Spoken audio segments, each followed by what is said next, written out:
Donc on va commencer la première table ronde. Merci à tous et toutes d'être ici présents, présentes, soit en présentiel, soit en streaming. Donc merci beaucoup, merci à la Parole Errante pour l'accueil. Donc nous sommes un mouvement de travailleurs, travailleuses de la culture. Aujourd'hui et demain, on tenait vraiment à cœur de donner lumière aux différentes luttes antifascistes qu'il y a dans notre secteur. Donc aujourd'hui, on va parler notamment de comment cette fameuse bataille culturelle se concrétise dans le terrain, soit par les moyens matériels de production, soit vraiment comme une bataille idéologique. Il y aura 3 tables rondes à ce sujet, et demain, on va mettre l'accent sur le secteur des librairies et les nombreuses attaques que les camarades ont subies et subissent encore de la part des sphères fascistes. Donc merci beaucoup. J'espère que ça va être l'occasion justement de mettre en lumière ces luttes, de les questionner et de mieux s'organiser pour l'avenir, parce que ce n'est que le début. Donc je vais tendre le micro à Antonin Padovani qui va animer la première table ronde. Merci beaucoup. Donc la première qui est « Occuper le terrain culturel face à l'extrême droite ».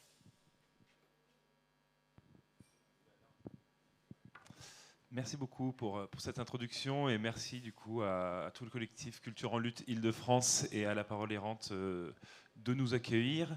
Du coup, moi, oui, je suis Antonin Padovani, je suis journaliste indépendant et je suis aussi militant au sein de l'association Acrimed, qui est une association de critique des médias, et aussi dans un collectif de chorale militante qui s'appelle Le Cœur de Vénère et qui fait aussi pas mal d'interventions sur des lieux de lutte, et avec lequel on est pas mal investi sur cette question de l'engagement face à l'extrême droite.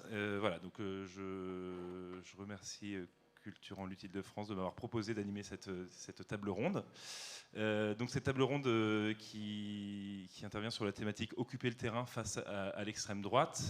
Donc vaste sujet pour lequel on a voulu rassembler des collectifs, des médias et des personnes qui ont des pratiques assez diverses et des histoires assez diverses par rapport à l'antifascisme et à la question de la lutte contre l'extrême droite. Donc voilà, l'idée c'était effectivement d'échanger sur les différentes pratiques aujourd'hui qui existent face à cette urgence et à l'ascension des idées d'extrême droite, que ce soit en France ou dans le monde. Et voilà, de voir les positionnements et de faire émerger voilà, une diversité de pratiques face à tout ça.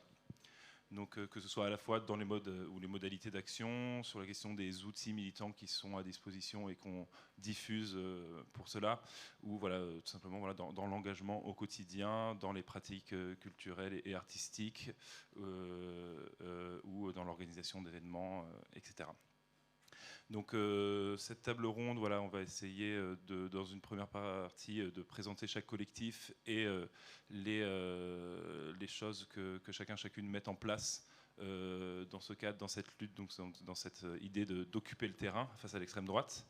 Et ensuite, voilà, on échangera un peu sur les différentes sur les différents espaces où ces actions prennent part, et sur quelle population et sur quel public on essaye de toucher pour faire avancer nos idées face à l'extrême droite. Voilà, donc avant le début de petits tours de présentation, je voudrais rappeler dans le public de ne pas faire de photos ou de vidéos. Voilà. On a un live stream qui est fait pour ça, il y a une retransmission radio aussi sur le site de la Parole Errante. Et voilà, donc je vais commencer par donner la parole à Jean Morel du média Grunt, donc, qui est, selon donc, ce qui est affiché sur votre site et sur vos réseaux, un média, magazine et nébuleuse culturelle autour du hip-hop. Voilà, donc est-ce que tu peux voilà, nous raconter un peu ça, et surtout voilà, nous expliquer qu'est-ce qui t'amène aujourd'hui à être présent sur cette table ronde? Bah, nous, on est un collectif, on est surtout une bande de potes historiquement qui sommes passionnés de musique et qui avons commencé à filmer très tôt des rappeurs parce qu'on avait le sentiment d'assister à une nouvelle scène qui nous plaisait beaucoup. Ça nous a permis, et on a eu la chance de se structurer pendant maintenant presque une quinzaine d'années à partir d'une chaîne YouTube sur laquelle on filme. Donc on est vraiment un média culturel dans un premier lieu. Et je pense que, qui est aujourd'hui d'ailleurs, on parle le terme de nébuleuse, je le trouve très pompeux maintenant, il me terrifie ce terme.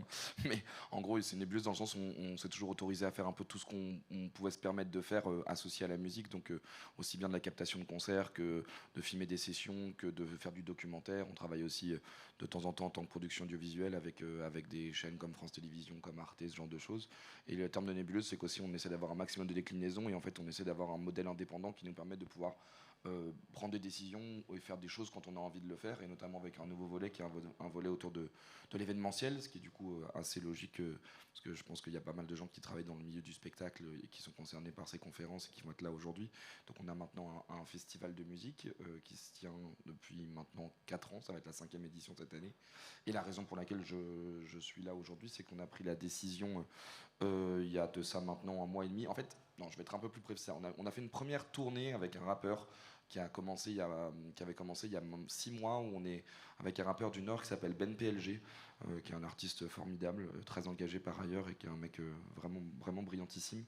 Et en fait, on avait lancé une première tournée sauvage il y a de ça quelques mois, suite aux annonces qui avaient été faites des coupes budgétaires par certaines régions de manière drastique, avec parfois des coupes à hauteur de 70, 80, 90% des budgets alloués à la culture.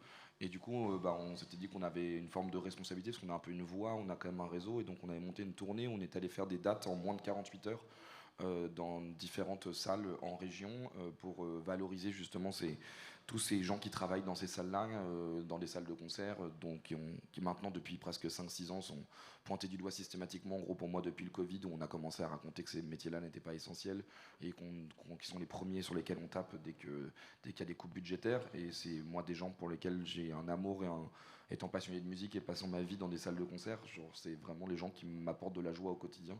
Donc en fait, il y avait juste une volonté d'aller au contact de ces gens-là, montrer que ces gens sont capables en l'espace de 24 heures de monter des événements exceptionnels et du coup de porter une parole qui était une parole assez simple en soi, hein, qui n'est pas révolutionnaire en tant que telle, mais de rappeler que ces lieux-là sont des lieux de partage, des lieux où on découvre des gens qui rassemblent, qui créent du coup de l'amour, et donc par définition on a un positionnement qui est que l'amour est le meilleur des remèdes contre la haine, et que du coup les salles culturelles permettent de faire reculer l'obscurantisme et par définition le RN et donc les idées fascisantes. Et donc du coup, ça a été une première tournée qui a été un premier élément, et on a pris la décision de ça il y a un mois et demi, de lancer.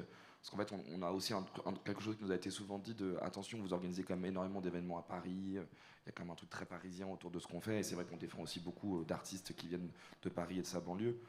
Et donc il y avait vraiment une volonté d'aller aussi à la rencontre des gens dans le cadre d'une tournée qu'on a montée, une tournée contre l'extrême droite, dans différentes salles à travers la France, où on va organiser des concerts, et c'était un peu une sorte d'appel à la mobilisation aussi pour voir s'il y avait des artistes qui se retrouvaient avec un peu une petite étincelle dans l'envie de revendiquer quelque chose avec nous.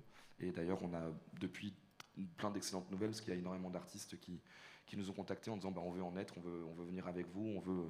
Et en fait, je termine parce que vraiment je veux que je sois un peu court, mais en gros là on a voulu aussi raconter un peu cette histoire, mais aussi de la filmer, mais pas de la filmer et de se filmer nous. C'est-à-dire que je pense qu'il y a aussi une grande erreur aujourd'hui dans les focales documentaires de se raconter soi-même quand on fait une démarche autour de ces questions-là, d'essayer de dire qu'on est en lutte et qu'on a envie de résister et qu'on est très inquiet de la situation actuelle.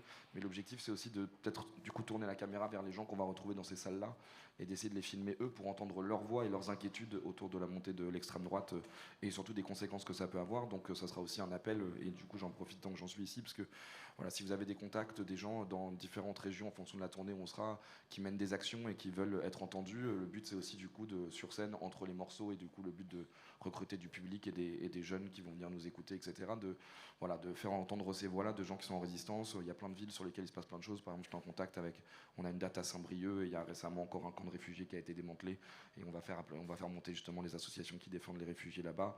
Voilà, donc le but est de créer un espace de parole et de s'intéresser peut-être davantage au public qu'aux artistes, mais que les artistes donnent une voix pour faire entendre les inquiétudes des gens dans ces régions-là, et qui sont stressés et flippés comme nous tous je crois ici, par la montée inexorable de l'extrême droite dans ce pays. Merci beaucoup. Voilà, du coup, toujours cette question un peu de l'organisation de concerts et de toucher des publics et d'organiser les artistes. Cette fois-ci, j'ai donné la parole à Pierre, donc de AIM, Alternative International Movement, de la section Paname. Donc voilà, est-ce que tu peux nous rappeler un peu quelle est cette organisation et effectivement quel est votre mode d'action Ouais, alors merci pour l'invitation. Du coup, nous, dans l'AIM Paname, on existe depuis 2016. On organise des concerts de soutien, des événements, des conférences à partir des scènes punk et skin antifascistes. On organise des concerts qui sont des espaces déjà à prix libre, où de notre côté, on s'assure qu'il y a un comité de sécurité qui soit là pour que ça se passe bien pour tout le monde, qu'on puisse venir manger, boire des softs et assister à des conférences et à des concerts politisés à prix libre. Et ça nous permet aussi d'inviter des collectifs un peu dans la même veine que ce qui vient d'être présenté, c'est-à-dire d'inviter des collectifs de lutte, des collectifs antifascistes, des collectifs féministes, des collectifs contre les luttes LGBT-phobes et plus largement des collectifs qui s'organisent contre le capitalisme, le fascisme, les oppressions et la bourgeoisie pour que les personnes qui viennent à un concert de punk, de oi, de hardcore puissent ensuite aller au-delà de ce qui a marqué sur leur t-shirt, aller au-delà des slogans qu'ils ont chantés toute la soirée et s'organiser pour continuer. Et voilà, on fait ça depuis 2016. On organise aussi des conférences où on invite des collectifs pour discuter entre eux. Et on soutient principalement, surtout des collectifs de lutte, des caisses de grève, des collectifs et des mouvements contre la répression à l'international, parce que l'antifascisme, c'est aussi un vécu de la répression, c'est aussi un vécu de l'enfermement. Il y a des camarades qui sont tous les ans enfermés, qui ont des collectifs qui ont des amendes, qui sont éjectés de leur lieu. Donc on est là aussi pour les soutenir là-dessus. Très bien, merci beaucoup. Je me tourne maintenant vers Zoé du collectif Chorégraphie 2028, donc qui fait de l'éducation populaire dans les arts vivants et de manière un peu participative. Je te laisse te présenter. Oui, merci. Merci beaucoup pour l'invitation. Je pense que ça va faire le lien avec aussi les présentations des autres personnes ici.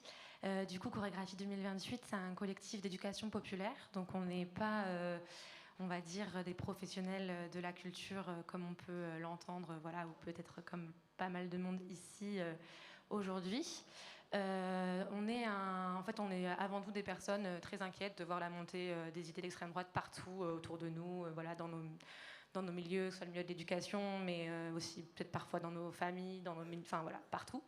Et aussi des personnes pour qui la danse, le chant et les pratiques artistiques ou culturelles ont une place importante dans nos vies. Et donc, en fait, on s'est demandé, que faire, comment militer, et avec plusieurs constats, on teste un format, en tout cas depuis maintenant 2 ans et demi, 3 ans, d'ateliers participatifs. Donc, c'est des expériences collectives, sensibles, on va dire, et corporelles, où on mélange des moments de danse et de chant et des éléments historiques ou scientifiques. Donc en fait, je ne sais pas si des personnes connaissent les conférences gesticulées ici, mais on va dire que c'est un peu comme une conférence gesticulée où tout le monde gesticule ensemble. Et donc l'idée, c'est de pouvoir aussi, en passant par le corps et une présence physique aussi, pouvoir créer du lien entre les personnes et pouvoir aborder ces sujets peut-être différemment. Il y a aussi derrière ça une sorte de constat où on se disait finalement on a beau toujours essayer d'aller ramener des faits, on est maintenant dans un monde où même des responsables politiques de premier plan vont dire des contre-vérités, des post-vérités, enfin tout, inventer des choses et que ce soit pas... les faits, c'est compliqué maintenant de se baser dessus pour argumenter contre globalement des discours fascisants. Et donc, et là, par contre, là où l'extrême droite est très forte, c'est pour jouer sur les affects, le côté très affectif, etc. Et donc, nous, justement, on essaye de prendre cette place-là, de se dire, nous aussi, on veut jouer sur les affects, on veut aussi créer des expériences agréables, collectives, joyeuses, dans lesquelles on puisse se retrouver et aborder aussi ces sujets importants. Voilà, et puis aussi, c'est la même chose, souvent... Malheureusement, les milieux progressistes, on nous colle un peu une étiquette de pas fun parce que on essaye de faire les choses bien et donc parfois on peut paraître trop moralisant et je sais pas, mais du coup l'extrême droite pareil est très très forte en ligne, mais pas que, pour soi-disant avoir le monopole de ce qui est joyeux, fun, et de faire de collectifs en fonction en tout cas des gens. Mais bon voilà, dans certains milieux, ça peut être vu comme en tout cas plus de liberté, alors que on sait bien que c'est complètement l'inverse. Donc voilà, aussi de se réapproprier ça. Donc voilà ce qu'on fait globalement. Donc depuis 2-3 ans, on a fait des ateliers dans plein de contextes différents et on est tout le temps ouvert au fait de faire de nouveaux ateliers. Et on est un collectif ouvert, donc n'importe qui peut venir nous rejoindre. Et puis avec bien sûr un petit processus quand même pour s'assurer qu'on est bien sur la même longueur d'onde et que les bases sont communes. Et puis surtout pour ce qui est aussi de la curiosité et de la rigueur dans les sources, puisqu'on dit des choses historiques notamment, et voilà, qu'on essaye de se baser sur des éléments scientifiques. On va essayer de ne pas faire ce qu'on reproche à nos opposants et inventer des choses. Et donc voilà, collectif ouvert, les formats sont en open source, on peut se les réapproprier, ajouter ses propres pratiques aussi. Et un dernier point peut-être que je pourrais ajouter, voilà, c'est que en fait, on se rend compte aussi que dans nos vies, souvent les pratiques culturelles et artistiques ont une place quand même, même pour des personnes qui vont avoir peut-être tendance à vouloir voter extrême droite, ou voilà, mais ils peuvent avoir une pratique artistique, culturelle dans leur vie quotidienne, et les deux ne sont pas forcément reliés. Donc on se dit que c'est aussi un terrain à occuper, justement, pour reprendre la thématique de cette table ronde, et je pense que ça fait lien avec ce que tu disais au départ. Et donc on lance aussi là une réflexion autour de comment on peut essayer d'accompagner les profs notamment de danse, mais pas que, mais voilà, sur comment affirmer aussi que leur pratique est ancrée dans une histoire de lutte et que du coup on ne peut pas la faire de manière anodine. Alors que voilà, parfois on a l'impression que notre cours hebdomadaire de danse ou je ne sais quoi, c'est quelque chose de neutre, mais non, pas du tout. C'est ancré dans une histoire et c'est important de le rappeler. Donc voilà, pour ça on fait une enquête. On avait déjà sorti un petit livre sur ce que l'extrême droite fait à la culture pendant les législatives, et donc là on essaye de refaire une nouvelle enquête, donc tout le monde est invité à participer. Je mettrai des petits flyers par là. Et puis voilà ce que je peux dire pour l'instant. Génial, merci beaucoup. On va continuer dans cette lignée avec Alexandre qui représente le collectif Cirque Fier, en inclusif bien sûr. Voilà, donc qui regroupe des artistes circassiens, circassiennes, LGBTQIA+, et féministes intersectionnelles. Voilà, je te laisse nous détailler tout ça. Merci beaucoup. Alors merci Antonin pour l'invitation, merci à Flo qui est par là et merci à La Parole Errante et à toutes les équipes d'avoir organisé cette table ronde et ce week-end dans son ensemble. Moi j'ai pris des petites notes pour éviter de dire n'importe quoi parce que j'estime que je ne suis pas forcément représentatif des 83 membres qui composent notre collectif. Donc en effet LGBTQIA+, et féministes intersectionnelles. Donc pour résumer, nous on se positionne comme un acteur de la lutte contre l'extrême droite en occupant le terrain de manière à la fois symbolique et concrète à plusieurs égards. Donc on va dire qu'on a 3 axes en fait de travail et d'action par rapport à ça. Donc je vais essayer de faire le lien entre nos missions et en gros dire pourquoi.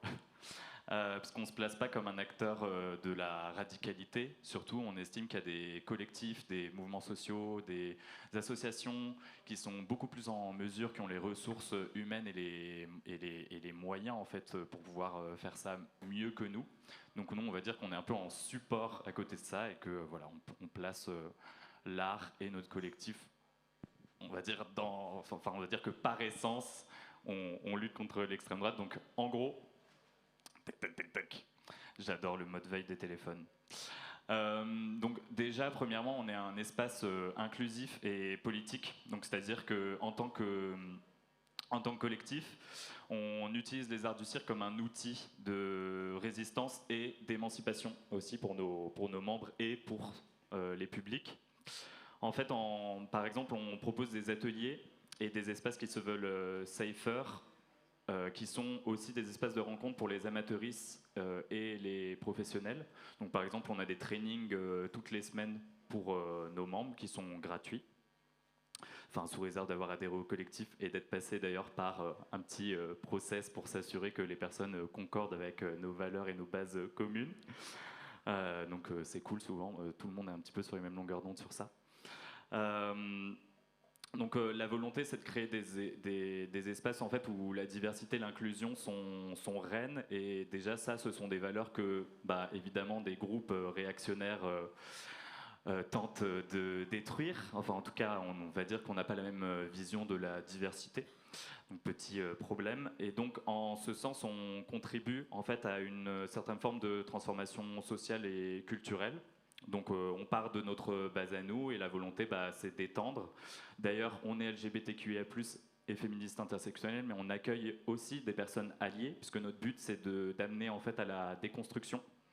Donc, c'est-à-dire que les gens en fait peuvent venir chez nous comme ça, il n'y a pas de problème. Genre, tu aimes le cirque, tu peux venir.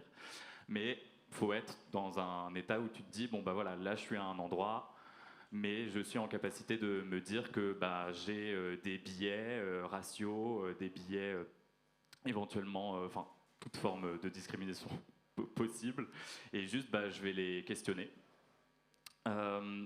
Ensuite, concrètement, sur le terrain, on occupe physiquement aussi l'espace public via nos spectacles. On joue pas mal dans la rue avec des structures autoportantes, etc. Et donc, on bosse aussi pas mal en fait avec des collectivités territoriales, genre des mairies, etc. Beaucoup en Île-de-France, même si on a joué quelques fois en dehors de cette magnifique région.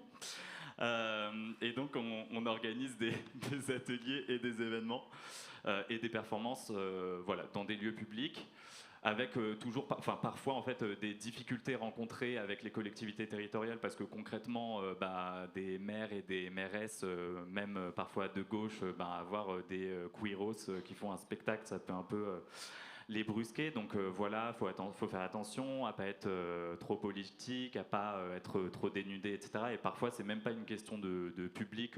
Par exemple, il y a du jeune public ou que sais-je. C'est vraiment juste, attention, on est dans la rue, faites gaffe. Donc on essaie toujours de dealer en fait avec ces choses-là et à faire de la pédagogie aussi auprès des élus pour dire si vous avez envie de nous programmer, c'est parce que ça a du sens.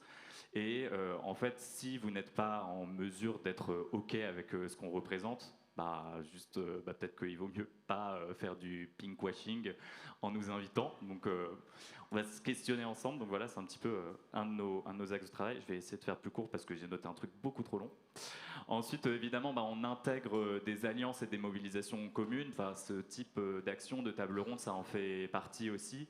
Nous, on n'a pas envie, on a envie plutôt de se poser comme voilà, un acteur support, comme je l'ai dit un peu avant. Donc, on essaie vraiment de se fédérer avec d'autres collectifs, d'autres associations pour pouvoir discuter de ces sujets qui sont hyper importants et qui en fait menacent déjà un système qui, par essence, crée de la précarité.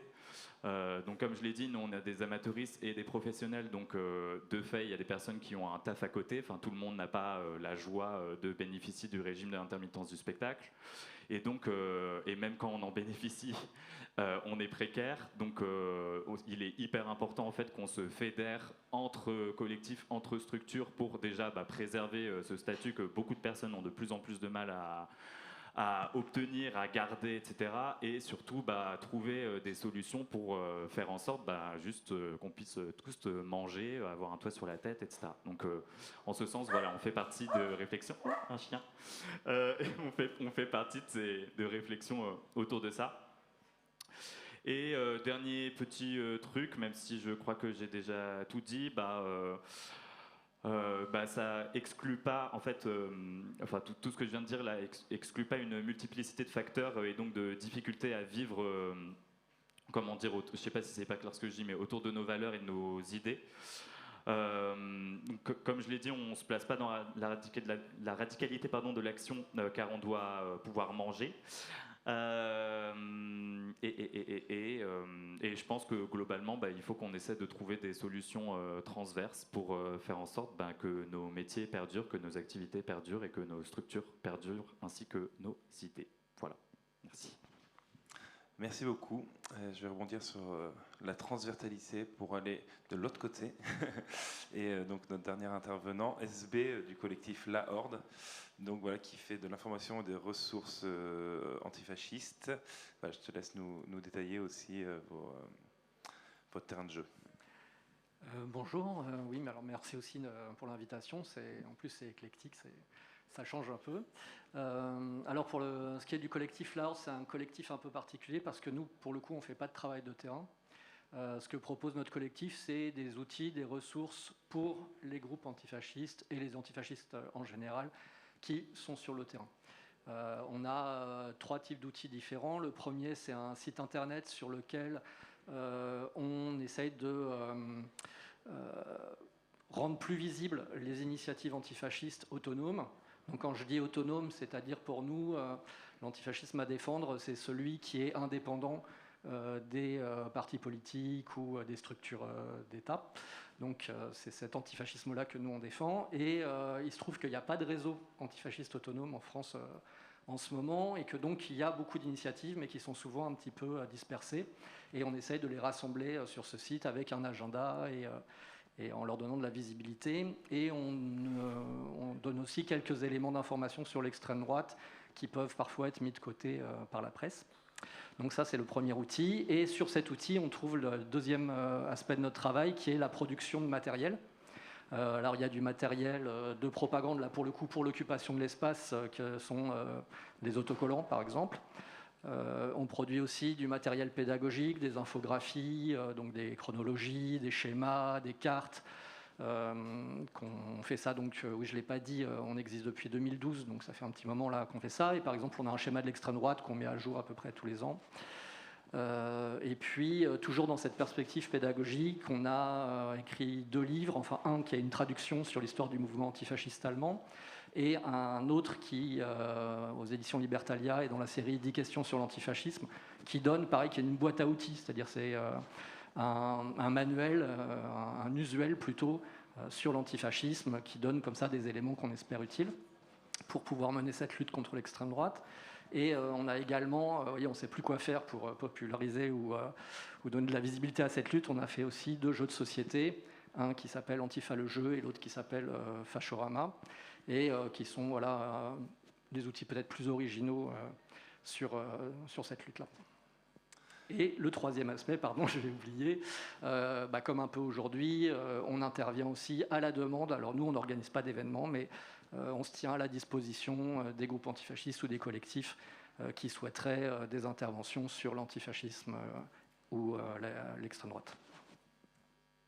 Merci beaucoup voilà, pour vos différentes présentations. Effectivement, voilà, donc, comme je l'ai dit dès le départ, l'idée de vous regrouper, c'était effectivement de faire parler une diversité de pratiques et aussi de champs de la culture autour de cette table.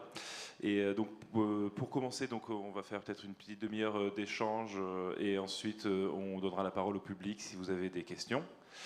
Et pour commencer, voilà, donc, dès l'introduction donc de cette journée, il y a cette notion de bataille culturelle aujourd'hui qui est très présente, donc, notamment face à l'ultra-présence de l'extrême droite, à la fois dans les médias et aussi aujourd'hui sur cette question du champ culturel et de l'appropriation de certains symboles et de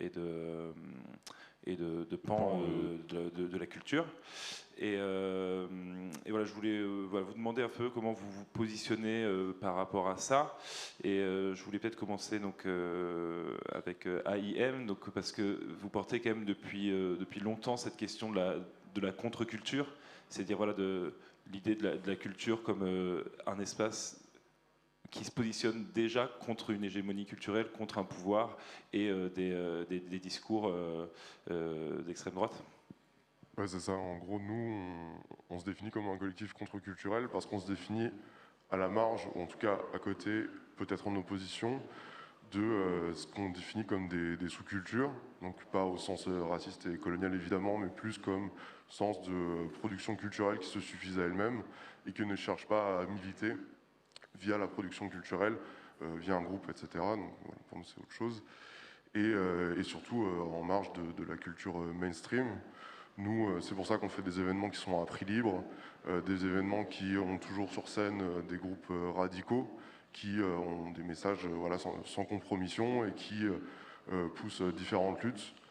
Et en effet, nous, on est très, on aime beaucoup l'idée que là, on est dans un moment charnière, et déjà depuis quelques années, mais un moment charnière de la culture où le discours de l'extrême droite, il est omniprésent dans les médias, il est partout.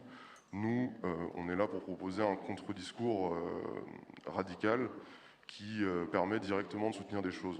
On vient de dire que ça ne suffit pas d'avoir un discours qui est différent ou qui est en opposition. On prend un discours radical et surtout on propose de lutter, d'aller directement à partir déjà de la contre-culture, c'est-à-dire déjà à l'intérieur de sa scène musicale, se positionner pour dire notre scène, elle sera jamais à l'extrême droite.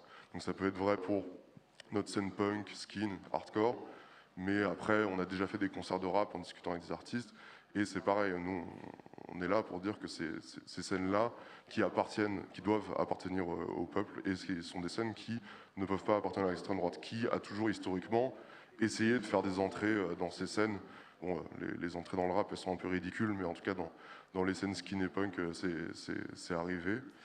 Et donc voilà, donc, là-dedans, nous on suit un peu cette idée de bataille hégémonique, de bataille pour l'hégémonie culturelle, en suivant un peu la théorie de Gramsci, mais pas que, et de dire qu'en se positionnant radicalement à la marge, on crée un contre-discours et on crée une possibilité de s'organiser qui peut être en complément d'autres initiatives qui sont plus partisanes, un peu moins radicales.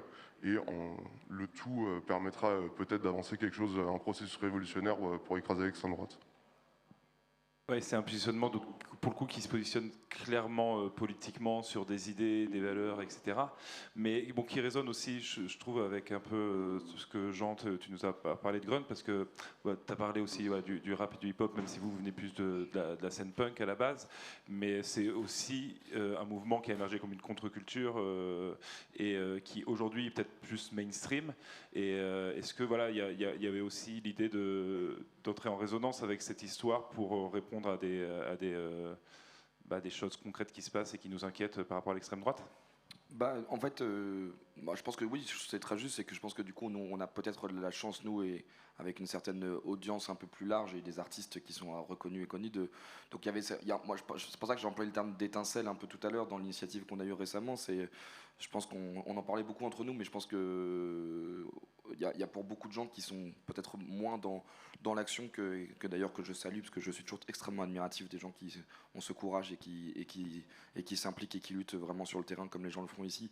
Mais nous, on avait un peu un sentiment de vraiment comme parfois un peu dans un ring de boxe, c'est-à-dire qu'on est totalement groggy, c'est-à-dire qu'on se fait tellement assommer de discours nauséabonds et fascistes au quotidien qu'on a un truc parfois de sentiment d'être désemparé. Et je pense que ce qu'on a voulu essayer de faire un peu avec cette tournée, par exemple, c'était de dire on va essayer de provoquer quelque chose, d'être à l'initiative pour voir si en fait on arrive encore à fédérer. Et moi, ce qui me rassure depuis l'annonce qu'on a fait, c'est qu'on a vraiment ressenti un élan, notamment de la part d'artistes qui ont été très très en demande de dire ok, on a envie de vous soutenir. Ça avait commencé notamment avec on avait été sollicité dans le cadre de l'entre-deux-tours des dernières élections législatives où il y avait toute une sorte de réunion un peu de la société civile qui s'était organisée place de la République, et ils cherchaient justement à faire venir des artistes et notamment des rappeurs qui ont quand même assez naturellement une forme de méfiance par rapport à ce qui peut leur paraître comme politique de manière générale, parce que ça a toujours été très exploité, très détourné, et donc il y a vraiment une sorte de réaction un peu de la part des artistes en mode oula, on n'a pas envie de se retrouver associé à là.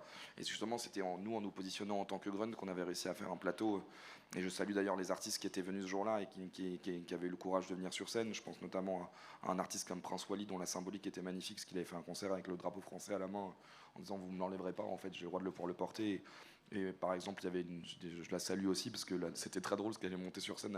C'était la dernière sur scène, c'était Théodora qui était sur scène lors de cette grande réunion et qui était vraiment rentrée sur scène en disant voilà, je m'appelle Théodora, je sais pas si vous connaissez ma musique, mais moi je trouve que ces luttes-là sont importantes pour nous. Quand on voit ce qui est devenu Théodora, ça fait plaisir de voir qu'il y a des gens qui étaient déjà engagés dans ces moments-là et qui continuent de porter ces voix-là. Et voilà, et donc tout ça est arrivé notamment beaucoup avec la réflexion avec un média aussi qui sont des camarades que je salue, qui s'appelle Street Press, qui eux pour le coup, ont vraiment ce travail de cette bataille culturelle, mais à travers l'information, c'est-à-dire d'aller vraiment faire du journalisme et justement, j'ai beaucoup aimé dans les présentations le fait d'avoir vraiment cette rigueur scientifique face aux mensonges et vraiment à l'utilisation parfois des contre-vérités qui sont utilisées dans le camp de l'extrême droite. Et voilà, je pense que du coup, cette initiative, c'est de se dire que je pense que ça vient d'un truc il y a eu un moment une sorte de responsabilité, je crois.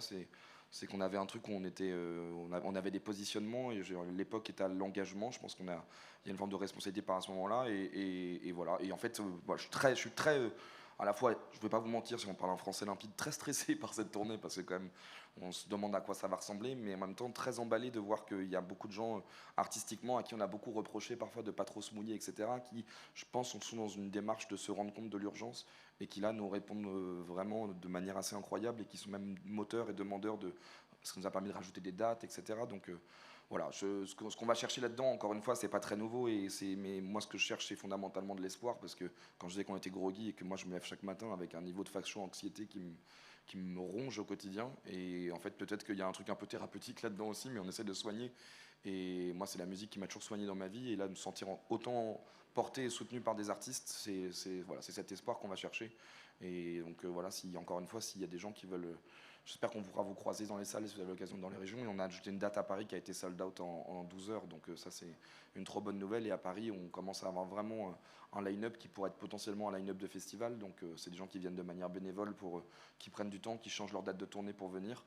Donc voilà, je trouve que tout ça est un motif d'espoir. Et que je pense qu'en effet, si les artistes continuent à porter des discours comme ça, c'est eux qui commencent à se rendre compte de la résonance qu'ils ont auprès d'un public. Et c'est vrai que c'est une différence fondamentale. C'est que là, on parle d'artistes qui ont vraiment... des grandes communautés qui remplissent des grandes salles et qui décident de sortir du bois d'une certaine manière et dire sur ces trucs-là, on s'en fout de nos publics, nos audiences, on va porter nos valeurs.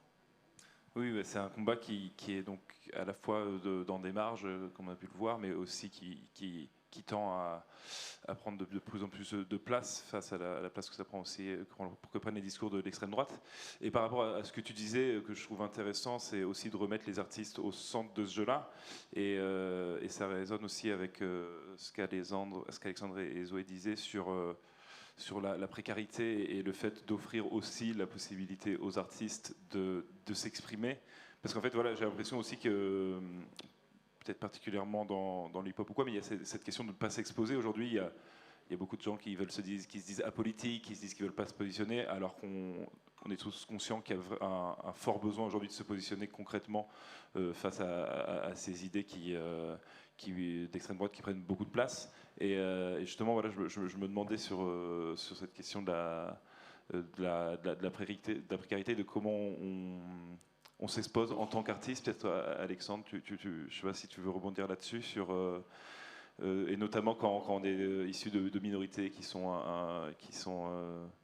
de fait, de base, acculées par ces discours d'extrême droite. J'aurais juste besoin de la refin de la question, mais je peux déjà répondre sur la précarité peut-être. Je dirais que c'est assez simple. Je vais pas répondre peut-être longtemps, peut-être tu pourras rebondir si tu as envie, mais en gros, exemple. Sera plus simple. Donc là, dernièrement, nous sommes fin janvier, merveilleux. Un peu plus tôt ce mois-ci, il y a eu les Biennales internationales du spectacle à Nantes. Voilà, c'est toujours l'occasion pour tout le gratin du spectacle qui a un petit peu de thunes et parfois un petit peu moins.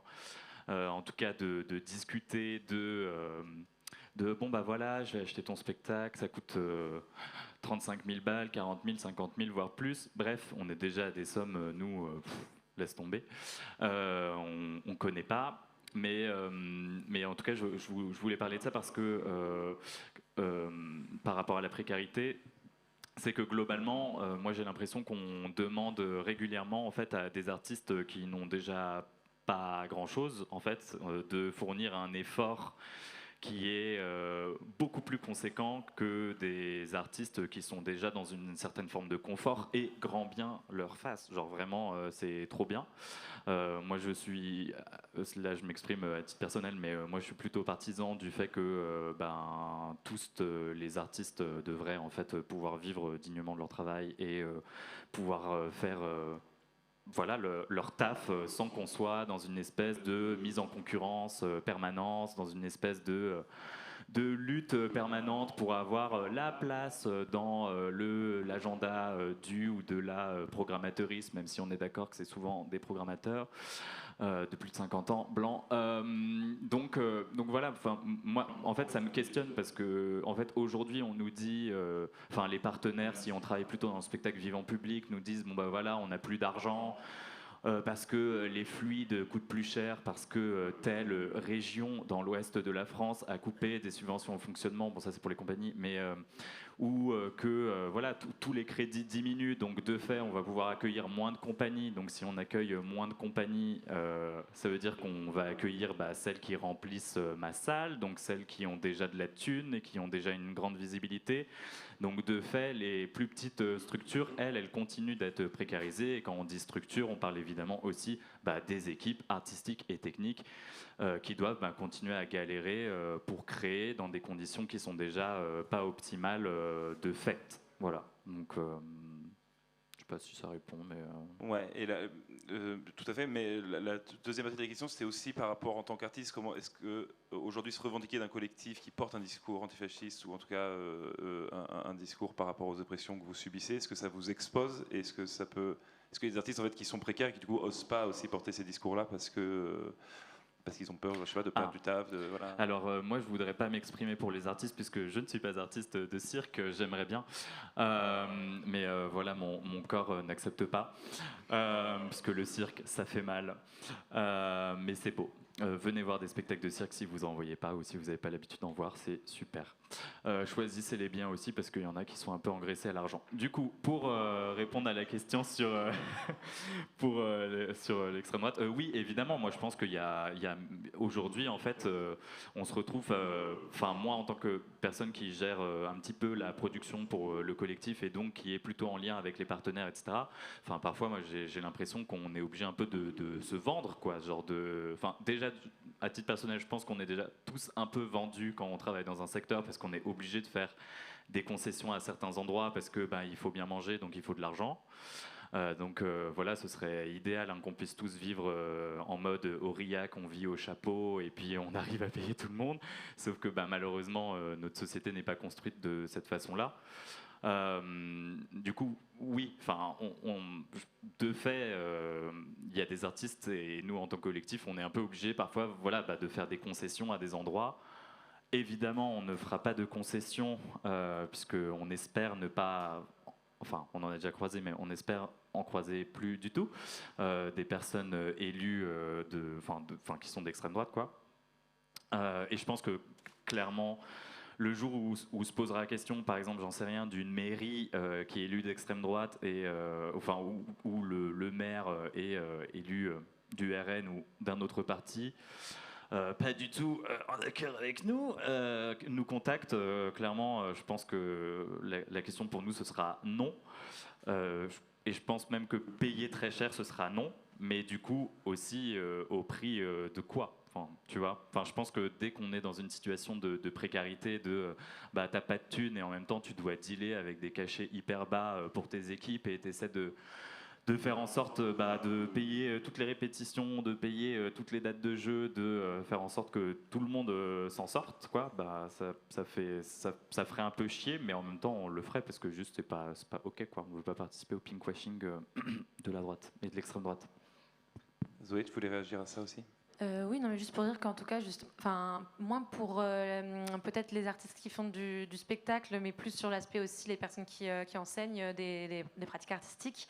Nous, justement, c'est tout l'objet là de ce qu'on est en train d'essayer de réfléchir. On a envie de faire plutôt de mettre en place un espace de réflexion collectif ensemble sur comment, justement, en tant que personne qui transmet des choses qui sont nées des pratiques culturelles qui sont nées souvent aussi dans des contextes de lutte, comment on peut porter ça sans pour autant peut-être mettre en péril du coup justement sa situation parce qu'on sait qu'il y a la question économique derrière et donc on pense vraiment que c'est par la réflexion collective des personnes directement des profs ou autres, même ça peut être aussi quand même des techniciennes, tout type d'artistes, mais en tout cas de réfléchir collectivement à ça et peut-être pouvoir mettre voilà, avoir des premières idées collectives de comment en parler sans braquer, comment se positionner vraiment très fermement, tout en sachant qu'il y a quand même cette question de la communauté économique derrière, malheureusement, au-delà de la communauté de pratique, quoi.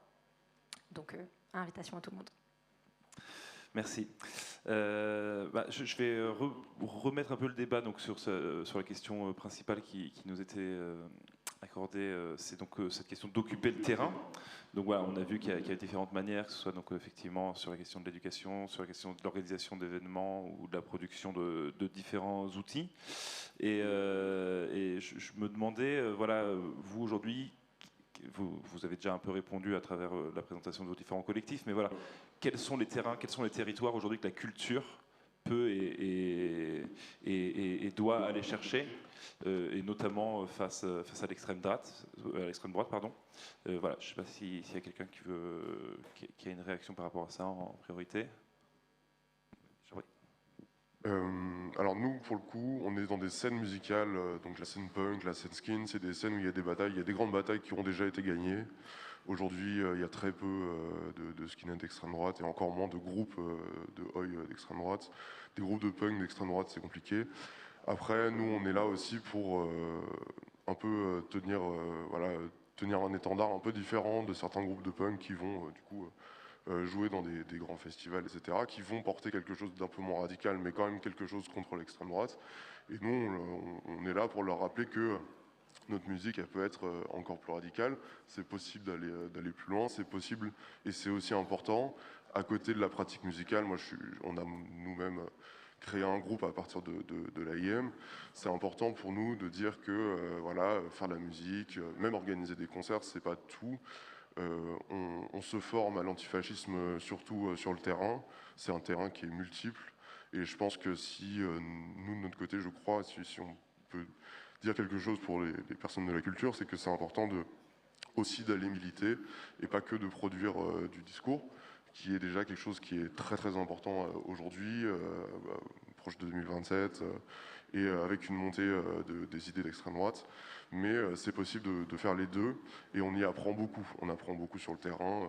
Moi-même, avant de militer dans l'AIM, avant de rejoindre le collectif, j'étais plutôt dans des associations d'aide aux migrants, de terrain, d'aide administrative et de langue. Et après, voilà, on s'est diversifié. Je suis allé dans d'autres collectifs. Et c'est important de tenir le terrain parce qu'il y a des. Nous, on est là en Ile-de-France, dans des endroits qui sont quand même assez représentés sur le plan du militantisme. Il y a beaucoup de collectifs antifascistes. Là, dernièrement, on en a presque un par morceau parisien et de banlieue. C'est super. Mais du coup, il y a des territoires où il y a moins de groupes antifascistes, où c'est plus compliqué de s'organiser.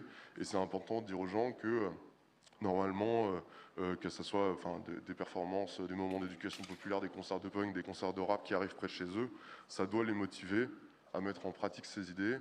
Et après le concert, se retrouver entre potes, monter un collectif. Peut-être, nous, on a tendance à dire monter un groupe musical et militer à partir de ce groupe musical aussi, ça marche très très bien aussi. Mais en tout cas, aujourd'hui, on est à un stade où on ne peut plus seulement produire du discours, on ne peut plus seulement se cacher derrière j'ai porté un t-shirt, j'ai donné tel slogan. Il faut qu'on passe à l'acte et qu'on s'organise autour de ça. Mais c'est quelque chose qui est très large. L'antifascisme, c'est quelque chose qui peut s'organiser dans son quartier à partir des comités. C'est quelque chose qui peut s'organiser à l'international. C'est quelque chose qui peut s'organiser sur de la veille, comme le fait les camarades de la Horde et différents groupes antifascistes.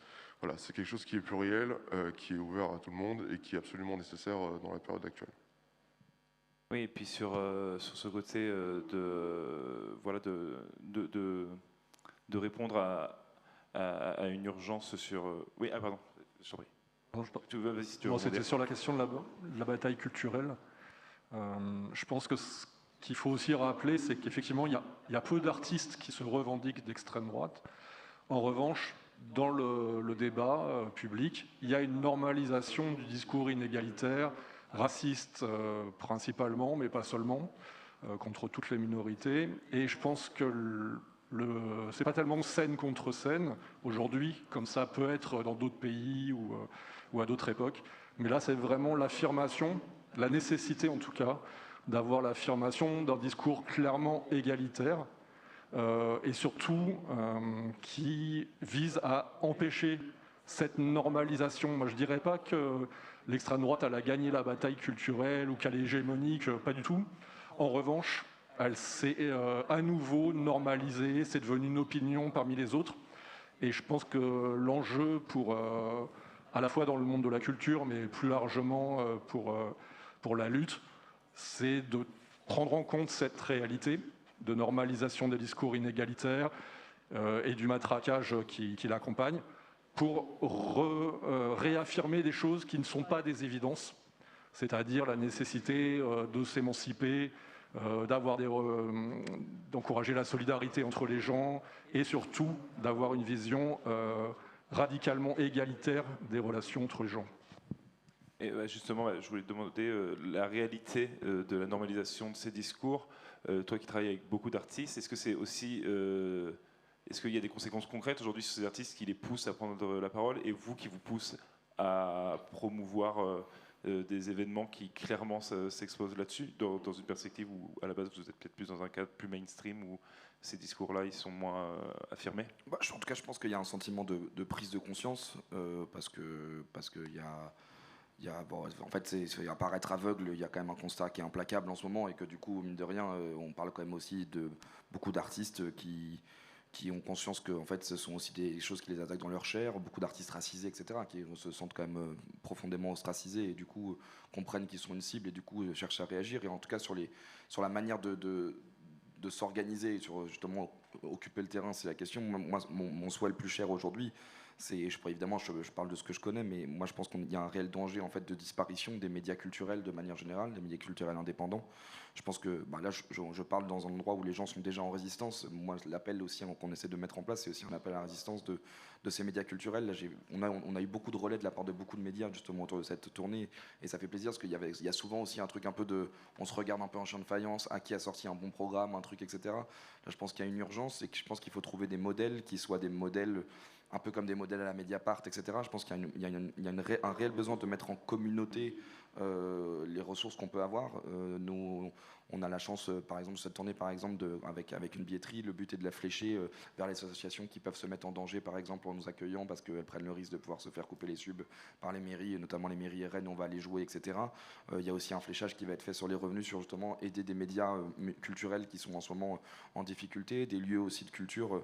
On avait par exemple aussi fait la réouverture de la Gaîté Lyrique avec Grunt il y a de ça quelques mois, et on avait aussi fléché vers la Flèche d'Or une partie des revenus de la billetterie à ce moment-là, en accord avec la Gaîté Lyrique, parce que justement la Gaîté Lyrique était fermée, mais la Flèche d'Or était aussi menacée et n'avait pas eu de subvention de la part de la mairie de Paris à ce moment-là. Donc voilà, en gros, l'idée, je pense qu'on a vraiment besoin de se tendre la main entre médias culturels pour créer des plateformes, comme il existe en fait des plateformes, c'est-à-dire qu'aujourd'hui les médias Bolloré c'est une plateforme, donc il y a une vraie volonté je pense, en tout cas il y a une vraie nécessité de ne plus se voir comme dans un champ concurrentiel entre les gens en disant même si je parle de concurrentiel, pas du tout un truc économique ou quoi que ce soit, mais dire c'est trop stylé ce qu'ils font, etc. Mais en fait faisons-le tous ensemble.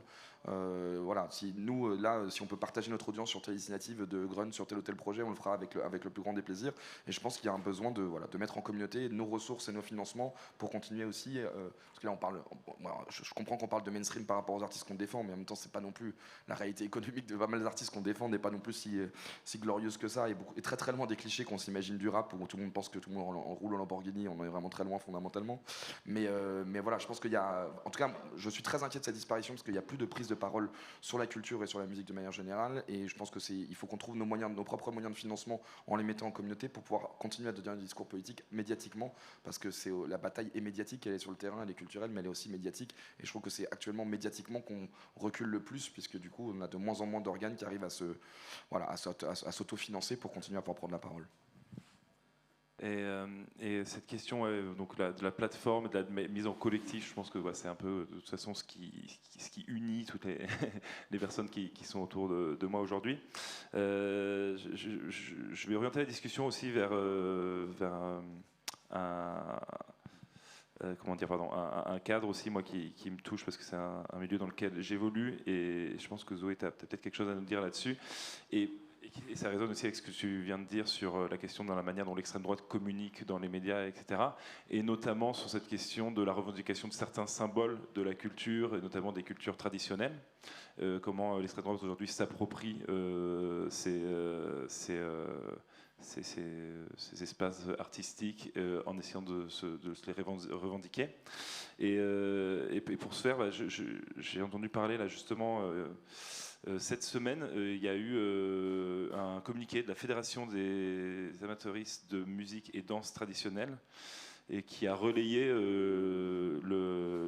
un autre communiqué d'un groupe de baltrades bretons qui s'appelle le Bagad Sonérienne Brodéguer. Désolé pour la prononciation du breton, et qui est un groupe qui est plutôt vraiment trad, pas très politisé, qui se dit apolitique, etc., mais qui a tenu à réagir face à l'utilisation par le RN dans sa communication politique d'une image de ce groupe donc en train de jouer un baltrad. Et voilà, je trouvais que c'était intéressant aussi de parler de cette scène-là, parce que voilà, il y a des scènes, et tu le disais aussi pour AIM, où ça peut être un peu poreux, l'image qu'on renvoie et la manière dont l'extrême droite va essayer de s'approprier et de capitaliser là-dessus pour servir son discours. Et voilà, donc par rapport à ces questions des danses traditionnelles, du milieu traditionnel, toi, c'est quelque chose que tu perçois aussi ? Oui, mais carrément. En plus, j'ai bien aimé aussi ce que tu disais, je pense, par rapport à l'exemple d'aller sur scène avec le drapeau ou des choses comme ça. Bon, voilà, là, c'est évidemment, du coup, le drapeau, c'est un symbole, ça c'est clair. Mais c'est vrai que c'est vraiment très... l'identité française, elle est tellement revendiquée, du coup, globalement, par les personnalités d'extrême droite, que parfois on n'ose même plus vraiment aller sur ce terrain-là, enfin voilà, parce que c'est pas forcément notre sensibilité. Et pour autant, du coup, c'est peut-être parfois délaisser des endroits qui sont pourtant complètement, qui sont des endroits importants en termes de occuper le terrain. Et c'est aussi ce que tu disais, de rien lâcher, quoi, de rester, voilà. Et puis surtout que les communautés qui sont dans ces milieux-là ne sont pas pour autant d'extrême droite, quoi. Donc là, l'exemple que tu donnes par rapport au baltrad, c'est exactement ça. Et nous, là, justement, on a un de nos ateliers qui a un format bal où on explore plusieurs types de balles, donc, ou un petit peu des baltrades, mais pas que. Et à chaque fois, l'idée, c'est toujours de renvoyer les gens vers, si vous avez aimé peut-être tel type de danse, allez danser dans des baltrades, et voilà. Et de pouvoir aussi, comme ça, re-questionner ensemble qu'est-ce que c'est l'identité française, qu'elle est mouvante, qu'elle a évolué, qu'elle se nourrit des pratiques d'autres pays et voilà, de mouvements, que ça a été interdit aussi. Voilà, par exemple, danser, c'était complètement interdit en 1940. Les bals, voilà, interdits sous Vichy. Donc, il y a des choses comme ça aussi qu'on peut se redire de nos histoires et se réapproprier de ce que c'est en fait l'histoire française, l'identité française, et pas laisser ça non plus aux fachos, quoi, y compris dans le monde considéré comme traditionnel, quoi, ce qui est traditionnel français. Et ouais, puis il y a cette question, voilà, effectivement, aussi d'être dans l'espace public et de s'exposer et de comment ça va être affirmé. Et je voulais aussi amener la discussion, et c'était aussi pour donner un peu la parole à Laure, donc qui est peut-être un peu moins sur cette question de l'espace public, mais est-ce qu'aujourd'hui la bataille culturelle et la manière dont on doit se positionner, etc., donc à la fois en tant qu'artiste sur des scènes, dans nos pratiques, dans la manière dont on les transmet, etc., mais j'avais envie aussi de poser la question de l'espace plus intime, qui peut aussi résonner avec la question des corps, qui peut être portée, je pense, aussi par Cirque Le Fier, c'est-à-dire comment on affirme des corps différents face au discours, à la normalisation de l'extrême droite ou quoi, mais aussi voilà, l'espace intime, c'est-à-dire entre nous, quels espaces on a, comment on communique, et je trouvais que de faire intervenir la Horde autour de la question du jeu, c'était intéressant aussi, parce que voilà, au-delà de cette question des outils, la culture, elle passe aussi dans l'échange qu'on peut entrevoir entre les personnes, de pratiques culturelles, etc. Est-ce que vous, c'est quelque chose qui vous a guidé un peu, de vous approprier cette question du jeu de société aujourd'hui par rapport à ça ? Alors, pas exactement. En réalité, au départ, l'idée de faire un jeu de société, c'était d'avoir un outil d'éducation populaire. Donc, c'était pas quelque chose qui était destiné à être édité, par exemple. On avait quelques boîtes de jeux et on se déplaçait avec, on animait des formations sur le militantisme en réalité, mais à travers un jeu collaboratif, un jeu de rôle, parce que c'était plus intéressant que de montrer un diaporama ou je ne sais pas quoi. Et c'est en fait parce qu'il y a eu à un moment une demande, surtout de la part des groupes, d'avoir ce jeu pour pouvoir ensuite prolonger et faire des animations indépendamment de nous. Et aussi parce qu'il y a eu une rencontre avec un éditeur qui a bien voulu prendre, qui n'était pas un éditeur de jeu, qui était un éditeur de livres, qui intervient d'ailleurs demain, qui s'appelle Libertalia, et qui était intéressé pour l'éditer. Nous, en vrai, au départ, on n'était pas très chaud, parce qu'on ne voyait pas très bien ce que les gens allaient faire de notre jeu, parce que c'est un jeu qui était assez long, c'était du serious game, c'était pas un jeu facile. Et puis bon, ça s'est fait, et contre toute attente, il y a eu du succès, puis des polémiques qu'on n'a pas demandé. Hein. Et tout d'un coup, le jeu, qui n'était pas destiné à ça, s'est retrouvé dans des milliers de foyers. Et nous, il a fallu qu'on fasse avec ça, mais ce n'était pas le projet de base. En tout cas pour le premier jeu, pour Antifa le jeu. D'ailleurs, les retours qu'on avait, c'est « Ah j'ai acheté le jeu, on a voulu jouer en famille, mais votre jeu, c'est trop dur, on n'y arrive pas. On avait fait des tutos sur Internet, mais ça n'a pas suffi. » Voilà. Et on avait déjà un deuxième projet de jeu sur l'extrême droite. Et là, on s'est dit, bon, on va être cool avec les gens, on va faire un truc pas trop difficile. Et c'est ce qu'on a fait. Et là, pour le coup, c'était Fashorama, qui est du coup un jeu plus social, ou même on peut dire un jeu apéritif. C'est-à-dire, voilà, on peut inviter 2-3 potes et on joue 20 minutes et puis voilà quoi. Alors quand il fait le jeu, faut pas faire ça, hein. Faites pas ça. Hein. Si vous dites viens jouer avec des gens qui n'ont pas envie de jouer, ils vont tous partir, ça va être horrible. Mais par contre, Fashorama, ça va, ça vous plombe pas la soirée, c'est même plutôt marrant. Là, il faut me croire sur parole parce que on n'en a plus, donc vous ne pourrez pas savoir. Mais on a un exemplaire sur la table s'il y en a qui veulent voir. Enfin, pour revenir à ta question, je pense que même si on ne l'a pas fait exprès, et je tiens à remercier la police quand même, qui à 2 reprises a fait la publicité, la campagne promotionnelle de nos jeux. Donc merci Nunez. Mais blague à part, le fait est que oui, finalement, je pense que même si ce n'était pas notre objectif, le fait que ça soit devenu aussi un objet dont on parle, ça a participé à son niveau, hein, c'est pas non plus quelque chose de fou, mais ça a participé de poser la question de l'extrême droite, de son influence, de sa variété surtout, et des façons pratiques, ça c'est pour Antifa le jeu, des façons pratiques et surtout accessibles. C'était ça qui était important pour nous, c'est-à-dire il n'y a pas de militants professionnels, c'est des méthodes, des choses qu'on peut organiser collectivement, à petite échelle, etc. C'est ça qu'on voulait montrer. Est-ce que ça en a vraiment parlé dans les familles ? Franchement, ça, j'en sais rien. Mais peut-être que la présence de la boîte, à un moment donné, peut provoquer la discussion. Et puis ça montre peut-être qu'il y a des attentes aujourd'hui face au sentiment d'impuissance qu'on peut avoir face au discours. Là encore, je ne sais pas. Peut-être. Je pense que, en tout cas pour Antifa le jeu, beaucoup de gens l'ont acheté, et Fashorama aussi d'ailleurs, en soutien à la lutte antifasciste, à mon avis. C'était aussi pour les libraires ou même les vendeurs de la FNAC ou les vendeuses de la FNAC. À un moment, le mettre en avant, c'était aussi dans une période où il y avait les bouquins de Zemmour partout, où il y a le bouquin de Bardella partout. Et donc, c'était un petit objet un peu fun qui était là en contrepoint. Donc, à chaque fois, le jeu a joué un rôle, mais qui n'est pas vraiment lié forcément à sa nature ludique ou à notre projet à nous. Mais peu importe finalement, ce qui compte c'est le résultat. Et ouais, du coup, toujours sur cette question un peu de l'intime par rapport au public, etc. Sur cette question du décor, etc. Est-ce que ça t'évoque quelque chose ? Voilà, c'était vraiment aussi une dimension qui me tenait à cœur d'aborder. Donc voilà, comme on dit, face au discours de l'extrême droite sur la réappropriation des traditions et qu'est-ce qui est quel corps, etc. C'est quelque chose qui guide aussi le fait d'avoir besoin de se rassembler pour exprimer d'autres manières d'exister au sein de votre collectif ? Alors, en vrai, c'est une question hyper complexe à laquelle je pense, moi seul et mon petit cerveau ne peut pas répondre. À vrai dire, dans le cirque, contemporain, en tout cas.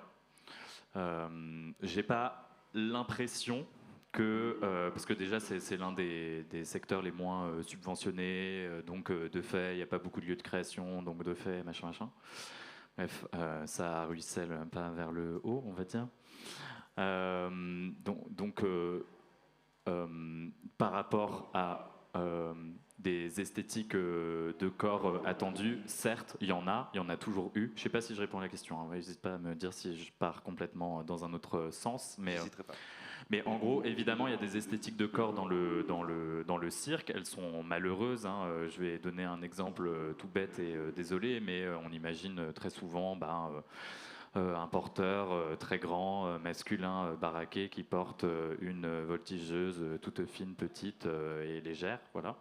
Évidemment, nous, au sein du Cirque Fier, c'est pas du tout comme ça qu'on envisage les choses, parce que déjà, on ne ressemble pas à ça, voilà, comme tout le monde, en fait. Enfin, personne ne fait 1m95, enfin, si, des gens le font, mais en tout cas, tout le monde ne fait pas 1m95 et tout le monde ne fait pas 1m45. Et c'est très OK de faire aussi ces tailles-là, mais en tout cas, c'est pour éviter d'être trop dans le truc stigmatisant. Non, mais plus sérieusement, oui, il y a des esthétiques de corps. Nous, de fait, dans les spectacles qu'on porte et qui on est, on montre pas les corps qui sont attendus, quoi. C'est-à-dire, on fait du cirque. Oui, un corps gros peut monter sur un agrès. Oui, une meuf noire, elle peut faire une discipline qui est a priori pas attendue d'elle. Oui, genre un mec peut faire du tissu aérien en dynamique. Oui, enfin voilà, il y a plein de choses qui sont possibles. Et donc, de fait, par rapport plutôt à une certaine forme de stigmatisation du corps, mais qui dépasse un peu les idées d'extrême droite finalement, mais qui est un truc complètement lié à la société patriarcale. Cela dit que l'extrême droite veut bien aller à fond dedans. Donc de fait, on lutte contre, et ce qu'on montre va pas dans ce sens-là, quoi. Après, concrètement, tu vois, pour moi, en fait, ça dépasse tellement le cadre politique et ça va au-delà même du politique, ce qu'on représente quand on parle de nos corps, en fait, que de fait, je sais pas, je saurais pas trop te répondre, tu vois. Je trouve que tu as très bien répondu. Ok, bon, nickel. et merci pour ça. Est-ce que quelqu'un voulait réagir sur ces dimensions-là? Très bien, et merci à toutes et tous. Je regarde l'heure, ça fait déjà plus d'une heure qu'on échange. Est-ce qu'il y a, par rapport à tout ce qu'on a abordé, quelque chose que vous voudriez ajouter par rapport à vos expériences, ou alors à un moment vous n'avez pas eu la parole par rapport à une thématique qu'on a abordée? Alors, si ce n'est pas le cas, je pense qu'on va peut-être commencer les questions au public. Donc il nous reste une vingtaine de minutes pour échanger directement avec vous. Donc il y a un micro qui va circuler. Et peut-être qu'on va prendre des questions 2 par 2, quelque chose comme ça, pour essayer d'être un peu plus réactif. Voilà. Donc est-ce qu'il y a des personnes dans le public qui auraient une question à poser à quelqu'un? Je vois une main qui se lève là-bas. Et on précise que les personnes qui posent des questions au public ne sont pas filmées et n'apparaîtront pas dans le streaming. Si vous pouvez relever la main, s'il vous plaît. Oui, merci. Merci pour votre présentation, c'était très intéressant. J'avais quelques petites questions et réactions. D'abord, je trouvais ça très intéressant ce que disait le monsieur de la Horde sur la normalisation. Moi, je m'interroge sur ce moment où j'ai vu à la télévision, sur France 2, c'est-à-dire quand même une chaîne nationale, ce moment où ils ont passé la couleur brune en couleur bleu marine. Enfin, je trouvais ça hallucinant. Et je me dis, qui a osé signer pour ça? Enfin voilà, c'est quand même des vraies questions. Je me pose aussi la question de l'appropriation. Et j'entendais sur le bal, c'était vachement intéressant aussi ce que vous disiez. Et chaque année, je m'amuse à voir tous ces crétins qui vont autour de la Jeanne d'Arc faite par Frémier. Et est-ce que vous savez que c'est une Italienne qui a posé pour cette statue, voilà, et qui est venue en France? Enfin, je trouve ça hallucinant qu'il y ait une appropriation comme ça. Donc voilà, je voulais juste dire un peu ces 2 remarques avant de vous poser une question. Moi, je m'interroge beaucoup sur les icônes populaires et les gens qui ont une voix dans cette société. Et ce que j'observe, c'est qu'elles sont très au service de tout un immense système très capitaliste aujourd'hui. On voit que les stars de cinéma, tout ce qu'elles s'intéressent à faire, c'est défendre des marques de luxe, passer leur temps à faire des défilés de mode. Et je me dis, est-ce que vous, dans vos combats, vous prenez en compte aussi ces dimensions-là? Comment faire en fait en sorte que toutes ces personnes qui sont un peu des icônes populaires puissent prendre position? Vous le disiez tout à l'heure, c'est important évidemment, etc. Mais est-ce que vous avez des outils concrets pour qu'on arrive à faire ça? Parce que je pense que le mal aussi vient de là, quoi. Voilà. Merci. Est-ce qu'il y a une autre question? Est-ce qu'on répond directement en attendant que les questions émergent? On va peut-être répondre directement donc, à cette question voilà, des icônes populaires et donc des artistes qui ont, on va dire, peut-être voilà, une aura un peu particulière. Peut-être Jean, je ne sais pas, est-ce que tu as quelque chose par rapport à ça à répondre? En tout cas, à notre échelle, nous, par exemple, j'entends, c'est intéressant parce que tu poses la question notamment des financements et donc du capitalisme sur les questions. Par exemple, médiatiquement, nous, Grunt, depuis toujours,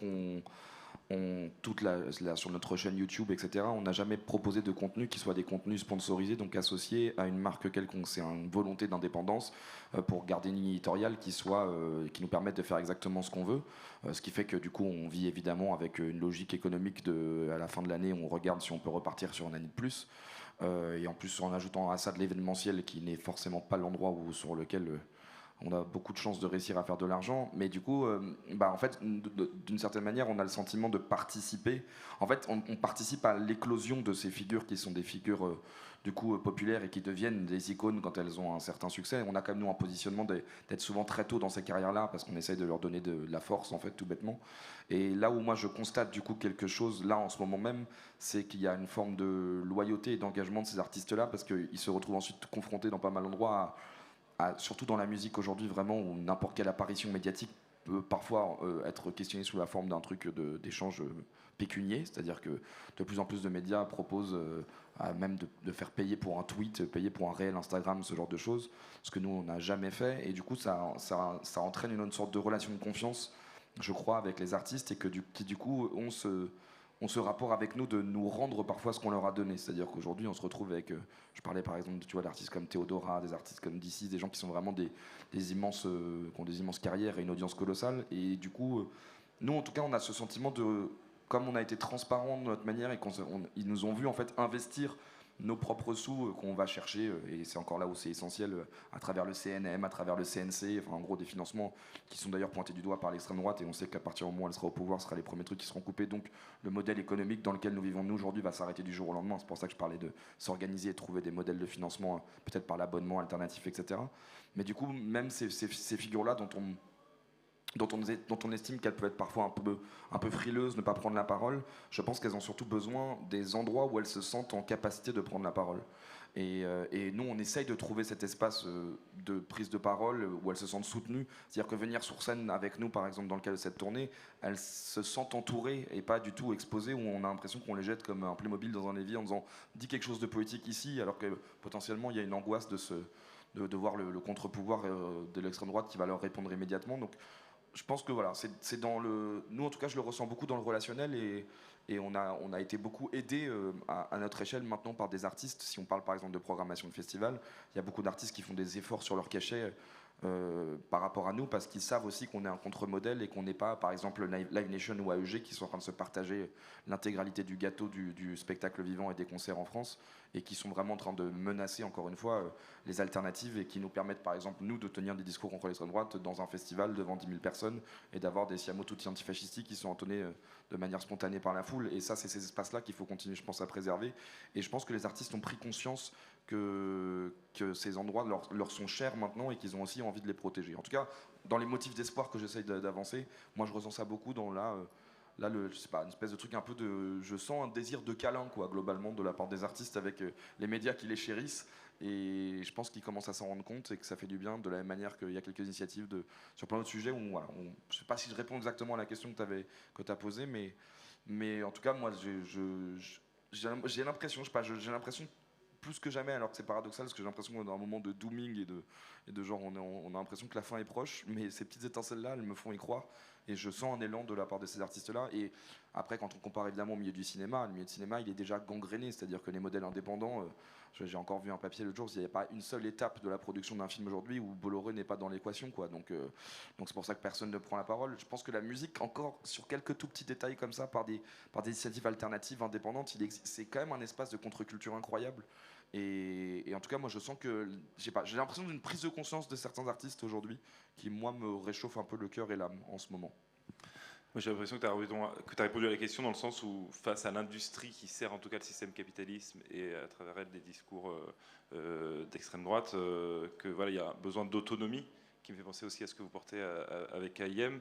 Et j'imagine que même dans des contre-cultures, etc., il y a cette question des icônes qui a été posée et de comment est-ce qu'on reste finalement sincère par rapport à ces discours et par rapport à la force qu'on donne à cette contre-culture. Nous là-dessus, on va tenir une vision qui va éviter d'être hypocrite. On a tous été fans de grands groupes pour faire après du rock, du punk, peu importe, du reggae, de la oi, du hardcore. Après, je pense que nous, en tant que public, parce que nous, on produit du coup plutôt du côté do it yourself, indépendant. Moi-même, dans mon groupe, on produit quelque chose, on essaie au maximum de faire du prix libre, du pas cher, etc. Mais ce qui est important aussi, nous, en tant que public, c'est de tenir responsable je pense, les grands artistes, les stars, des enjeux antifascistes de l'époque. Parce qu'aujourd'hui, c'est plus possible d'être apolitique. Ou en tout cas, si on se dit apolitique, on ne l'est pas. On participe à quelque chose qui nous tue à petit feu, nous, minorités, prolétaires. Et donc c'est important de, nous, en tant que public, tenir responsable des artistes. Après, au-delà de ça, on a aussi une solution, qui est une solution de créer des alternatives. Alors, ce n'est pas des choses qui vont toucher forcément à l'échelle nationale, mais c'est important de maintenir de la musique indépendante, de continuer de créer des initiatives locales qui permettent d'avoir des concerts pas chers, et donc de construire pas forcément dans la marge, mais simplement dans la localité, de la musique et de la culture de manière accessible. Moi, je pense que c'est très important de le faire de manière radicale dans la contre-culture. Je pense que c'est aussi important de défendre vraiment férocement nos services publics. Moi, je travaille, je me suis volontairement orienté vers la culture publique pour travailler, la culture gratuite, parce que j'en avais marre d'avoir fait des années d'intérim où je travaillais pour des boîtes de merde, avec des patrons de merde, et j'ai essayé de trouver un filon où je travaillais. Alors certes, on est mal payé, mais au moins on travaille pour de la culture gratuite, pour l'accès à ça, et ça, faut le défendre, je pense aussi. Donc à la fois tenir responsable les gens, tenir responsable les gens qui sont responsables de grands labels, de grandes boîtes de production, comme tu disais, je pense que c'est mort. Enfin, voilà. Par contre, les artistes, c'est possible. Et après, continuer de construire, de produire des alternatives et surtout éviter, quand on produit quelque chose, je crois, de tomber dans la starification même locale, parce que je pense que c'est quelque chose qui tue nos luttes. C'est important de produire un discours, mais c'est pas un discours qui doit se faire pour bénéficier à une personne individuelle qui va devenir une petite star locale de merde. C'est important. Je pense que les personnes qui luttent dans la rue, elles peuvent pas se permettre d'être au devant de la scène. Si tu le fais, c'est important d'être carré dans ce que tu fais, de ne pas le faire pour ton bénéfice individuel. Et je pense qu'on peut aussi, dans une certaine mesure, tenir responsable comme ça des artistes nationaux et très connus qui, certains, sont un peu là-dedans, et ils ont conscience de ce qu'ils sont, mais ils ont aussi conscience de tout le porte-voix qu'ils peuvent être et qui peuvent dépasser juste l'individualité, de faire monter leurs chiffres et ces choses-là. Et leur rappeler d'où ils viennent et qui les a soutenus et quel public et quelle structure. Il y a une question au public aussi. Bonjour, merci pour cette discussion. Je suis là. J'avais une question par rapport vous avez parlé des terrains de lutte, etc., les différents terrains que vous meniez. Est-ce que les réseaux sociaux, par exemple, c'est un terrain que vous pensez qu'il faut lutter encore aujourd'hui, en sachant qu'il y a tous les GAFAM derrière qui soutiennent l'extrême droite, etc., ou c'est vraiment un truc qu'il faut délaisser, que vaut mieux pas y aller, quoi. Voilà. Alors, sur cette question des réseaux sociaux, est-ce qu'il y a des personnes... Ouais, peut-être la Horde, c'est vrai que vous produisez pas mal d'affiches qui sont pas mal mobilisées sur les réseaux. Alors justement, une des raisons d'être de notre site internet, c'est que le fait est que, en fait, tu peux même pas te poser la question. Tout le monde est sur les réseaux sociaux. Donc si tu es absent des réseaux sociaux, bah, c'est un problème. La question, c'est la dépendance aux réseaux sociaux. Et il y a une tendance, alors je parle juste pour les groupes antifascistes autonomes, à être en fait très dépendants de ces réseaux sociaux qu'on ne contrôle pas. Et pour nous, la solution, c'est pas de déserter et de rester en fait à la marge, mais de les investir tout en développant des outils d'archivage en particulier pour notre propre mémoire. Parce qu'un des problèmes majeurs des réseaux sociaux, indépendamment du fait de tout ce que les GAFAM posent comme problème plus largement, même sur la question de la lutte, c'est que dès qu'un compte disparaît, c'est toute une partie de la mémoire de la lutte qui disparaît. Ça, c'est pas propre à la lutte antifasciste, évidemment, mais là, je parle pour ce que je connais.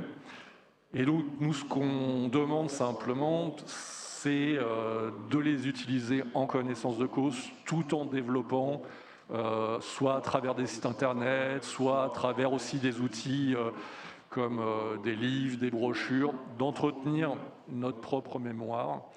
Et voilà, je pense qu'il y a un enjeu, en tout cas, à ce niveau-là. Sur cette place des réseaux sociaux dans les pratiques ou dans la diffusion, vous avez d'autres... Nous, on a... Pardon, je t'ai interrompu, vas-y.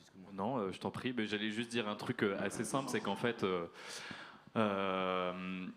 comment voulez-vous, en fait, on voit très simplement que sur les dernières élections législatives, Bardella a eu un merveilleux score parce que TikTok, en fait. Et quand tu vois que dans certains pays en Europe de l'Est, en fait, tu as des gens qui peuvent gagner des élections juste avec zéro budget de campagne, zéro, hein, vraiment déclaré zéro. C'est d'ailleurs pour ça qu'il a été disqualifié. Je ne sais plus c'est dans quel pays, si quelqu'un peut m'éclairer. Mais en fait, il faut jouer dans le même jeu. Tu vois, pour moi, c'est un truc hyper bête, mais si on propose pas du contenu entre guillemets sexy qui du coup permettent de montrer que juste nos idées, elles ont, je vais dire, le mérite d'exister, mais c'est pas ce que je veux dire. Mais dans le sens où, en fait, elles sont beaucoup plus que légitimes, et en fait, ce qui est proposé en face par l'extrême droite est juste mortifère. Mais par contre que c'est très sexy à regarder et très sympa. Quand je dis sexy, je parle pas de Bardella, hein, d'accord, hein, je parle juste du contenu et de la qualité du contenu. De la même manière que ces gens-là font campagne, nous on doit faire campagne en fait. On peut pas se permettre, alors même que de plus en plus de jeunes votent à l'extrême droite, de se dire c'est que les vieux ils sont pas sur les réseaux sociaux et donc en fait c'est réglé. Pour moi ça fonctionne pas comme ça, donc de fait oui, on doit faire campagne, quoi. Je sais pas ce que t'en penses, toi. Mais... je pense que, en fait, il y a un truc. Nous, en tant que médias, et quand on défend aussi quelque chose d'artistique, évidemment, on cherche tous les points de relais potentiellement pour faire entendre les choses sur lesquelles on a investi, et des artistes qu'on a envie de défendre, etc. Mais par exemple, on a pris une décision. On a complètement abandonné X il y a de ça 1 an, parce qu'on avait. En fait, il y a aussi un sentiment de nourrir la bête, quoi. C'est-à-dire qu'en fait, en allant défendre, en fait, on se retrouve dans une situation où on a même le sentiment d'exposer les artistes. Et en fait, on nourrit un algorithme sur lequel la haine s'appuie, et encore plus quand c'est des artistes comme ça qui... Enfin, je pense typiquement, par exemple, à ce qu'on a tourné avec Petite Sœur cette année, où on met en avant une artiste... où on sait qu'en plus dans un paysage rap qui peut parfois être extrêmement réactionnaire, on avait quand même un souci de la protéger. Je suis très content par exemple qu'on n'ait jamais rien posté là-dessus et qu'on n'a pas envie de... Donc voilà, après par contre, oui en effet c'est les GAFAM, oui on sait très bien à qui appartiennent n'importe quel réseau et aujourd'hui Instagram ou TikTok.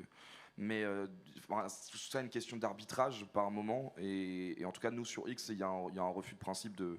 En fait, juste ne serait-ce que pour préserver aussi la santé mentale des artistes qu'on défend, parce que c'est... Enfin, en fait, aller chercher de l'audience à tout prix sur des trucs, protégeons encore avant tout les humains qui créent et qui sont les gens qui nous rendent heureux. Et donc, on a une volonté absolument de les défendre là-dessus. Et moi, je veux plus donner quoi que ce soit à cet algorithme qui on va nous mettre un truc avec Grog derrière, déshabiller potentiellement une personne. J'ai trop de respect pour ces gens-là. Je essaie de les défendre et on met tout ce qu'on peut me mettre là-dedans. Donc c'est... Voilà, je pense qu'il y a quand même des terrains sur lesquels il est intéressant parfois de les quitter parce que ça sert plus à rien de faire la guerre sur Twitter. C'est une machine à créer du fascisme. Donc ne nourrissons pas l'algorithme, mais il y a peut-être des endroits qui méritent d'être désertés. Et je pense que d'ailleurs la plupart des grands médias nationaux, un tout petit peu sensés politiquement, se sont barrés de cet endroit. Et pourtant, qui donne encore, ne serait-ce qu'en musique, ça qui est terrifiant, c'est encore l'endroit où la température naît, c'est-à-dire que les tendances, c'est là où les artistes on disent ah, il y a les nouvelles sensations du moment, c'est encore sur Twitter que ça existe, mais voilà, nous on décide de le faire par nous-mêmes et de... Après, idéalement, c'est vrai qu'on aurait les mêmes genres de rêves et qu'on s'est déjà posé plusieurs fois la question de est-ce qu'on partirait sur le fait de faire migrer par exemple l'intégralité de nos vidéos YouTube sur un site et qu'on donne accès à ce site, ça serait peut-être potentiellement d'ailleurs une des solutions d'abonnement qui pourrait exister, mais là aujourd'hui la réalité c'est qu'économiquement on est beaucoup plus faible que ces machines et que du coup mine de rien YouTube, là par exemple on a publié un documentaire en surprise sur un footballeur malien qu'on avait filmé il y a 3-4 ans et on a réussi à faire 40 000 vues sur YouTube parce qu'on a des abonnés sur YouTube sur un film où potentiellement on n'avait jamais l'espoir qu'il puisse faire plus de 400 vues. Donc mine de rien, par moment, ça crée des petits moments de... En fait, on arrive à toucher un public et je pense qu'aujourd'hui, dans la bataille culturelle qu'on est en train d'évoquer, l'important c'est d'aller toucher le plus de monde. Juste voilà, peut-être qu'il y a des endroits où il faut moins nourrir la bête que d'autres et parfois utiliser les outils pour aller en effet se bagarrer aux endroits où les gens... n'hésitent pas, eux, à faire des contenus sexy, j'ai bien aimé le terme, pour essayer de gagner, quoi. Donc voilà, je pense que c'est une question d'arbitrage, mais qu'il faut essayer de le faire le plus intelligemment possible, mais je pense qu'on n'a pas vraiment le choix, hélas. De toute façon, on est vraiment plus en période de résistance qu'en période de reconstruction. Résistons d'abord, reconstruisons après, j'espère. Il y avait une intervention publique également. Ok. De quel côté c'est? Peut-être que ce sera, j'imagine, la dernière, niveau timing, parce qu'il est bientôt 16h. Ouais. Merci pour la discussion, les camarades, et je voulais rebondir très très rapidement sur ce qui a été dit sur les baltrades. En fait, franchement, merci d'en parler, car c'est un terrain de lutte et ça a été un terrain de politisation. Je pense que les personnes qui sont d'origine basque, bretonne, occitane et tout, savent que c'est par là qu'on a pu avoir, en fait, ça a joué dans le fait de diffuser une conscience de gauche, dans nos identités régionales ou même des volontés autonomistes ou indépendantistes suivant les coins. Et se rappeler que l'extrême droite, en fait, on est toutes et tous d'accord qu'elles vont jouer sur une image fantasmée de la France, mais que dès qu'elles arrivent au pouvoir, tout ce qui va être, par exemple, je sais pas, les Ikastola, les concours de Bert Solari et tout, enfin, de chants improvisés en basque et tout, c'est des subventions qui vont être fermées.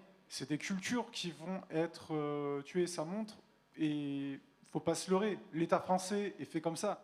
Actuellement, on sait que par exemple, passer son bac ou son agrég en créole, c'est plus possible.